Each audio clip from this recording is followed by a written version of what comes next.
Good morning, children. Hope you all saw your test marks. I would say the performance was fair, definitely less than the previous one. Most of you have got less marks. Only few of you have got more marks than the previous test.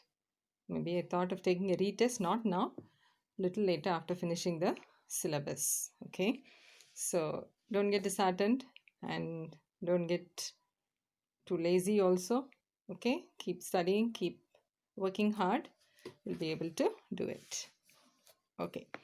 On the other day, in the homework that I gave, many of you had doubts in these two things: seventh first part and 10th question. Seventh first part, a balloon collapses when air is removed from it. So how will you explain it? So when air goes out, okay, when the air was inside, okay, inside pressure and outside pressure will be, when you blew the balloon, you blew some air inside, because of which the pressure inside kept on increasing. Okay, and the pressure inside and outside has been same. Outside atmospheric pressure is acting. That's why it didn't shrink. The moment you remove this air off, you take out this air, so the inside pressure will decrease. So outside pressure will crush this, or it will, being elastic, it will automatically shrink back to its original shape.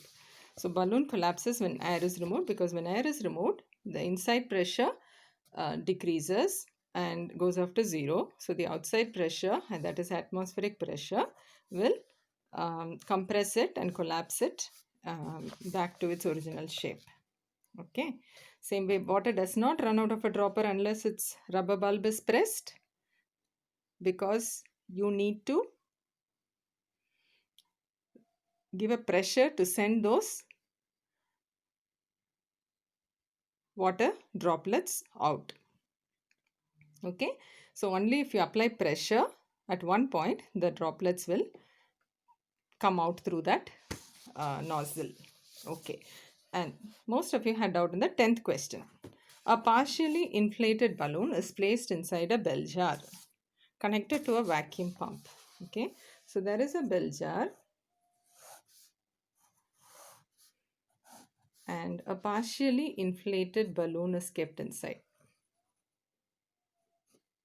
Okay, it's not fully inflated, partially inflated balloon. Now this has a vacuum pump. Vacuum pump will basically is used to pump out all the air from inside. So with a vacuum pump, they removed all the air from inside. Okay, so it was partially inflated, it was bulging actually. Okay, and when the air was there, now when they switched on this vacuum pump, the air inside was taken out. So what will be there inside? Vacuum. Now what happens? Outside pressure acting on this balloon has decreased or almost became zero. Okay, because you've taken out all the air. If there is no air and there is no pressure, but inside there is air, because it is in an inflated condition, and this pressure now will be more than the outside pressure. The inside pressure will be more than outside pressure. Outside pressure is almost zero, so inside pressure will be more than outside pressure. So what will happen? It will bulge little more, in the sense the air will exert little more pressure, and so the balloon might increase in its volume. So what will you write? First one, when air was removed through the vacuum pump, there was only vacuum inside the bell jar. So with respect to the balloon, pressure inside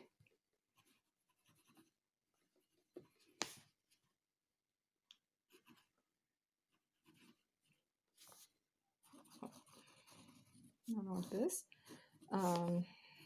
So pressure exerted on the balloon drastically decreases, or decreases, you write, okay, because all the air has gone out. Okay, so the pressure exerted on the balloon by the inside air decreases to zero, decreases almost to zero.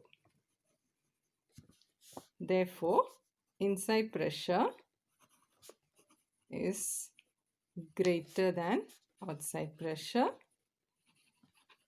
Inside pressure is greater than outside pressure, and so the balloon bulges more. Bulges more, or its volume increases. Okay, because inside pressure is more, it exerts a pressure, and this will, so the balloon bulges more or its volume increases. That's the first. Okay, pressure inside decreases. Okay, in the bell jar, first they're asking in the bell jar pressure will decrease because all the air has been taken out. No air, no pressure. Okay, and what will happen inside the balloon? Inside the balloon, pressure will decrease because volume increases. Okay, because volume increases, remember the formula, pressure is force upon area. So if the area increases, pressure will decrease. Earlier when it was small, also the same pressure was acting, so it would have been more. Now the size has increased but the inside pressure is the same, so that way inside pressure will decrease. Area increases, pressure decreases. That's the answer for the B part. Pressure inside will decrease. Okay, because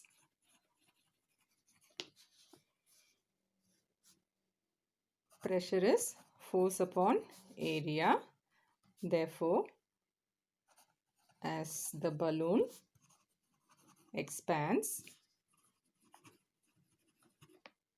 area increases, and so pressure decreases.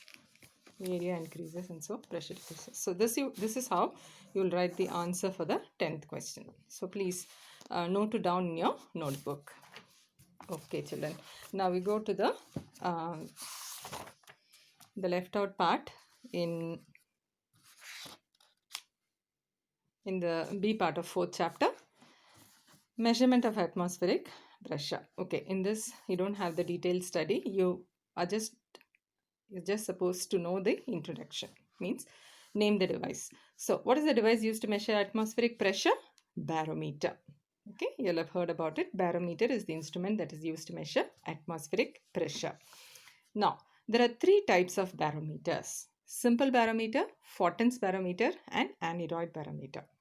Simple barometer, Fortin's and Aniroid. Simple barometer, I remember you studied in 8th standard. Okay, I'm not too sure. So, simple barometer is like this. Okay, this is a very simple, it is very simple to construct a simple barometer. Okay, what they'll do is, they'll take a test tube having mercury. Okay, this test tube will be some 100 centimeter high test tube. They'll fill it completely with mercury, and then they'll also take a trough and fill it with mercury. Then they will put the thumb on top of it. Okay, means you're going to invert it, means so mercury should not come out. So carefully you tightly hold your thumb on top of it and then invert it. So now it is like this. Okay, after you leave it carefully, you take your finger out, you will see some mercury would have come outside. Okay, when you before you inverted, there was mercury, you filled it to the brim. Now when you inverted it, some mercury from inside has gone outside. So what would have happened is, the level of mercury outside would have risen little bit. Okay, inside would have come down and level outside would have risen. Okay, for some time will happen, and after some time the mercury level will settle down. Now this height of mercury, if you measure this height, that will be the measure of atmosphere or pressure exerted by this much height of mercury is equal to the atmospheric pressure. Okay, first of all, when you inverted, why did mercury come out? It's because inside pressure has been more than the outside pressure. Always liquid flows from high pressure region to low pressure region. So inside pressure has been more. That's why some liquid has come out. And it will keep coming out till the inside pressure and outside pressure is same. Now outside what pressure is acting? Atmospheric pressure, because this is kept open.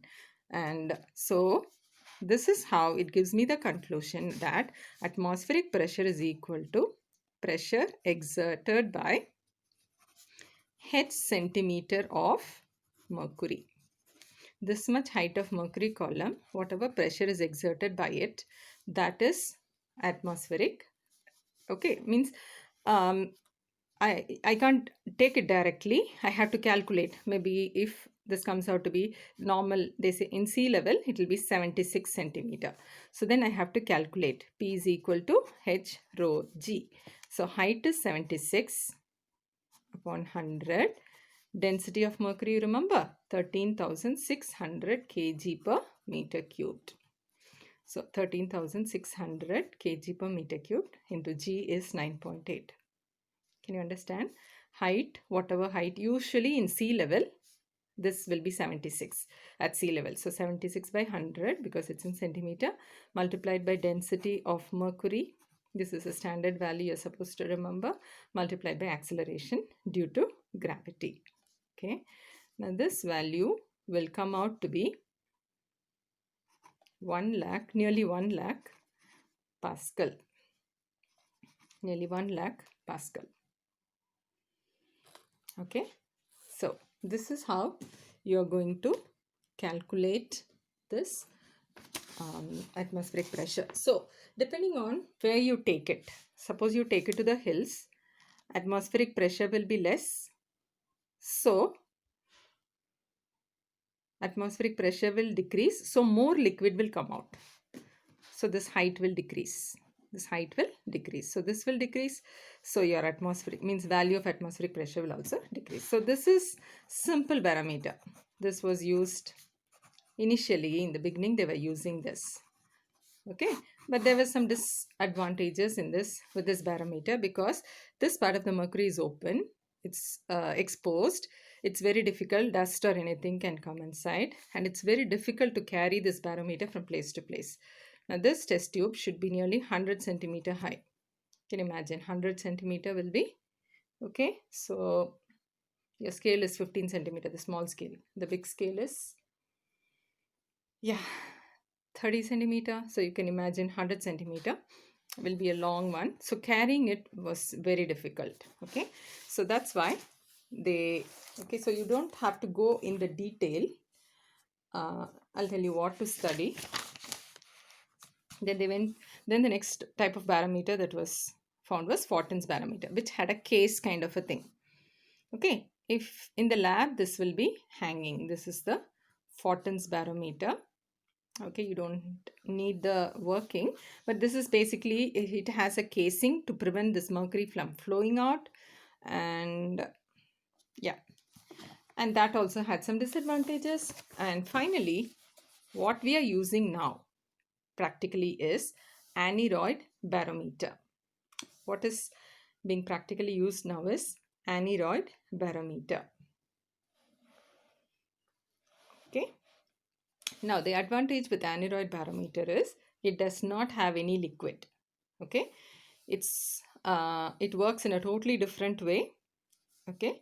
If you're interested, you can go through it. There is no liquid in this. There is some other principle that is used. Okay, so there is a corrugated membrane here. Depending on the atmospheric pressure, this will compress or expand, and depending on this, okay, this pointer, this rod will go in or come out, and that will rotate this kind of teethed wheel, and that will change this position of the pointer. Do you understand? Depending on the atmospheric pressure, it will either compress or expand it. Now, as this gets compressed, this one goes down. Okay, this rod will go down and it will rotate the rod, rotate this wheel in this direction, and your pointer will go like this. Okay, on the other hand, if outside pressure decreases, then it will go out. So it will rotate in this direction and your scale will be showing this side, less than thing. Okay, so this is a totally different way of setup, and it's very convenient because this doesn't have any liquid. So it's easy to carry from place to place and it directly gives a reading. So here I told you, you need to do the calculation. Okay, every time you will just get the height from this simple barometer, then you have to put it in this formula and do the calculation. Whereas in this, along with this, they will have calculated and you will have a scale directly giving you the pressure. 1 lakh Pascal or little less than 1 lakh or more than 1 lakh. So it can directly measure it. See the advantages. Barometer is used for the following 3 purposes: to measure the atmospheric pressure at a place, for weather forecasting, as an altimeter to measure the height. Okay. So we go to the next topic, that is variation of atmospheric pressure with altitude. Variation of atmospheric pressure with altitude. As you go higher, atmospheric pressure decreases. Atmospheric pressure decreases. Okay. So why does atmospheric pressure decrease? There are 2 reasons for that. One is, suppose this is the surface of Earth. Okay. You're here and then you're climbing and going to the top of a mountain. Okay. So you know that there is a layer of atmosphere above us and that exerts a pressure constantly. That is atmospheric pressure. So when you were standing here, this much height of atmosphere was exerting a pressure. But as you go higher, now only this much will exert a pressure. Do you understand? When you were standing, this much height of atmosphere was exerting a pressure. That's why it was more. It is more. But when you go high, the height of atmosphere that is exerting pressure decreases. Therefore, atmospheric pressure also decreases. And then there is another thing. Density of air also keeps on decreasing. As you go up, density of air decreases. Okay. So, 2 factors. Atmospheric pressure decreases with altitude. That's the first information. And it depends and it is mainly due to 2 factors. What are they? Decrease in height of air column, which causes a linear decrease in atmospheric pressure. Decrease in density of air, which causes a non-linear decrease in atmospheric pressure. Now, what does this linear and non-linear mean? Now, in case of density, okay, it decreases in a linear manner, in the sense it decreases gradually. There will be a pattern. If I draw the graph between a height and pressure, I'll get a linear graph. Linear means straight line. Whereas if I draw between density of air and atmospheric pressure, you will get a graph like this. This is called non-linear. This is not a linear graph. Means in some places it is more, it's decreasing more, in some very less, and in some very less. This means uniformly it is decreasing. Okay, every 1 meter height, the same amount of decrease. Hope you understand the difference between linear and non-linear. So, with height, it decreases in a linear manner. Due to height, it decreases in a linear manner, but due to density, it decreases in a non-linear manner. Okay, so that is to be noted. Decreases in height of air column, which causes a linear decrease. Decrease in density, which causes non-linear decrease in atmospheric pressure. Okay, So they're explaining it as we go up, height of air column above us decreases. So thrust exerted by air column also decreases. That's why atmospheric pressure decreases. And what about density? Density of air column is more near the Earth's surface and it's decreases. You know, density of air decreases as you go higher and higher. But this decrease is rapid at low altitude and slow at high altitude. See, when at the low altitudes, this decreases so quick, but as it goes higher, it becomes slower. That's why it is mentioned that the decrease with altitude is not linear. It is rapid at low altitude and slow at high altitude. Okay, and then followed by this graph.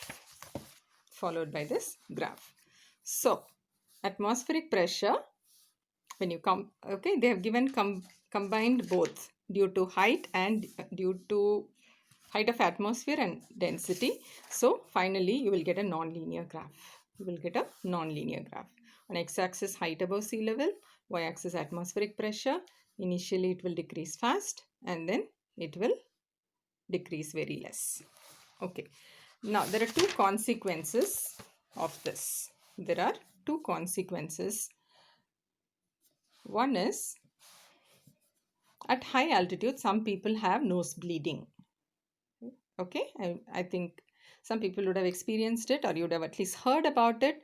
Their breathing becomes difficult and they can also have nose bleeding. Why?